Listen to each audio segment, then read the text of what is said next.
પોરબંદર શહેરના પક્ષી અભયારણ્ય નજીક બનાવવામાં આવેલ વોકિંગ વે હાલ જાળવણીના અભાવે બિસ્માર હાલતમાં પહોંચી ગયો છે. તૂટેલી ફેન્સિંગ, બંધ સ્ટ્રીટ લાઇટો, ખુલ્લા વીજ વાયર અને કચરાના ઢગલાને કારણે વોકિંગ માટે આવતા લોકોમાં નારાજગી જોવા મળી રહી છે. પોરબંદરના પક્ષી અભયારણ્ય નજીક શહેરીજનોને સવાર સાંજ વોકિંગની સુવિધા મળે તે હેતુથી મહાનગરપાલિકા દ્વારા વોકિંગ વેનું નિર્માણ કરવામાં આવ્યું હતું. અહીં દરરોજ મોટી સંખ્યામાં લોકો આરોગ્ય લાભ માટે આવે છે, પરંતુ યોગ્ય જાળવણીના અભાવે વોકિંગ વેની હાલત અત્યંત દયનીય બની ગઈ છે. વોકિંગ વેની આસપાસ પશુઓ અંદર ન ઘૂસે તે માટે લગાવવામાં આવેલી ફેન્સિંગ અનેક સ્થળે તૂટી ગઈ છે.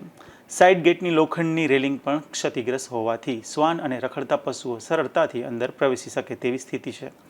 આ વોકિંગ વે પર અનેક સ્ટ્રીટ લાઇટો બંધ હાલતમાં છે. બેઠક વ્યવસ્થા તૂટી ગઈ છે અને કેટલાક સ્થળોએ પેવર બ્લોક પણ ઉખડી ગયા છે. તેમજ બહારના વિસ્તારમાં કચરાના ઢગલા જોવા મળી રહ્યા છે, જ્યારે વોકિંગ વેમાં પથરાયેલું લોન પણ સુકાઈ ગયું છે. સૌથી ચિંતાજનક બાબત એ છે કે અહીં વીજપોલના વાયરિંગ અને સ્ટ્રીટ લાઇટના ઇલેક્ટ્રિક બોક્સ ખુલ્લી હાલતમાં જોવા મળે છે. કેટલાક સ્થળોએ બોક્સ જ ગાયબ હોવાથી વરસાદી વાતાવરણમાં વીજ શોકનો ભય ઊભો થયો છે. અહીં બાળકો પણ મોટી સંખ્યામાં આવતા હોવાથી અકસ્માતની શક્યતાને નકારી શકાય તેમ નથી.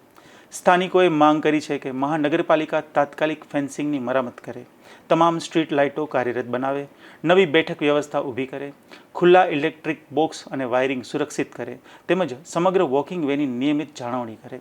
સાથે જ મેયર સ્થળની મુલાકાત લઈ જરૂરી કાર્યવાહી કરે તેવી પણ માંગ ઉઠી છે.